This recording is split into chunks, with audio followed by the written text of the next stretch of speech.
네, 일관성 있는 기준 영문법 24강 들어가 보도록 하겠습니다. 저번 시간에 분사구문을 공부하면서 조금 어려운 내용이 들어갔었어요. 그래서 분사구문이 나오면 의미를 뭐 이제 시간이나 때, 이유 같은 걸로 이제 부연 설명을 해줄 때 사용하는 거였고요. 그래서 뭐뭐 하면서라고 대부분은 해석이 되는 어떤 부사절을 부사구로 줄인 게 바로 분사구문이었어요. 자, 오늘은요, 전명구에 대해서 공부를 해보도록 하겠습니다. 우리가 영어의 팔품사 공부할 때 떨거지 중에 전치사가 있었죠? 이 전치사 뒤에는 반드시 뭐가 나온다고 했었냐면 명사가 나온다고 했었습니다.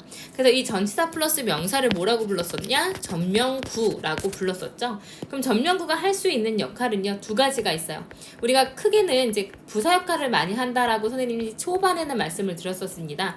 대부분 부사 역할을 하지만 형용사 역할을 하기도 해요.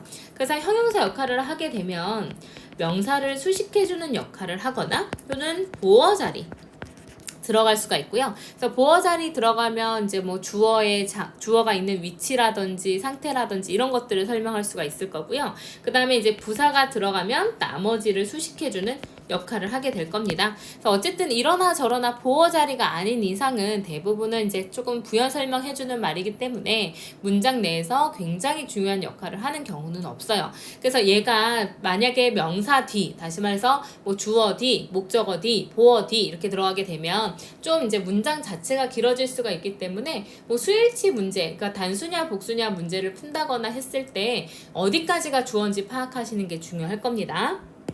그래서 고양이들인데요. on the rooftop 했으니까 지붕 위에 있는 고양이들은 이런 식으로 고양이를 길게 설명해 준 거예요. 자주 즐깁니다. 무엇을요? 따뜻함을요. 근데 무엇의 따뜻함이냐면 태양의 따뜻함을요. 그래서 앞에 있었던 on the rooftop은 cat를 수식해주고 over the sun은 warmth를 수식해주고 있는 거예요. 그래서 지붕 위의 고양이들은 종종 햇빛의 따뜻함을 즐깁니다. 이렇게 문장이 조금 길어질 수 있다라는 거죠.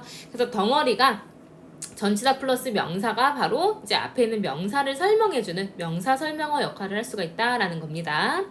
명사 설명어라는 건 형용사 역할을 할 수 있다라는 거죠. 이제 이런 품사들을 선생님이 계속 말씀을 드릴 때 헷갈리시면 안 되는 거예요. 자, books in the library 했으니까 책인데 어떤 책이요? 도서관에 있는 책들은요, 가지고 있습니다. 셀 수 없이 많은 이야기들을 담고 있습니다. 이렇게 해석이 된 거네요. 자, 3번 children at the school 학교에 있는 아이들은요, 주어 또 길어졌죠? eagerly 아주 이제 열렬하게 간절히 waited 기다립니다. for the bell for recess 했으니까 for recess도 앞에 있는 the bell 수식해주는 거예요. 그래서 쉼을 위한, 다시 말해서 휴식을 위한 벨, 다시 말해서 쉬는 시간 벨을 간절히 기다렸습니다. 이렇게 되는 거죠.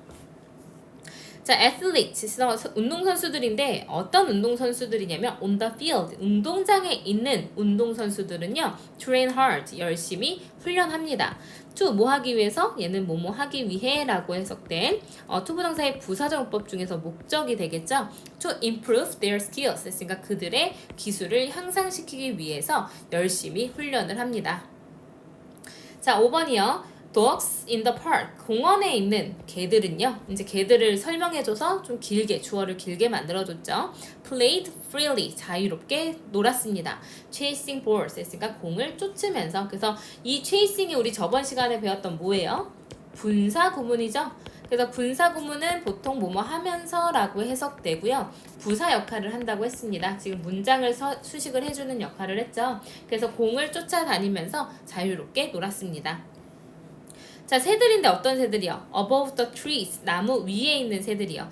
자, 보세요. 지금 다 보면 cats on the rooftop, 어디 있어요? 지붕 위에요. books in the library, 어디에 있어요? 도서관에요. children at the school, 어디 있어요? 학교에요. athletes on the field, 어디 있어요? 운동장에요. dogs in the park, 어디에 있어요? 공원에 있어요. birds above the trees 했으니까 어디 있어요? 이제 나무 위에 있습니다. 그래서 다 주어의 위치를 설명해주는 전명구 역할을 하게 됐어요.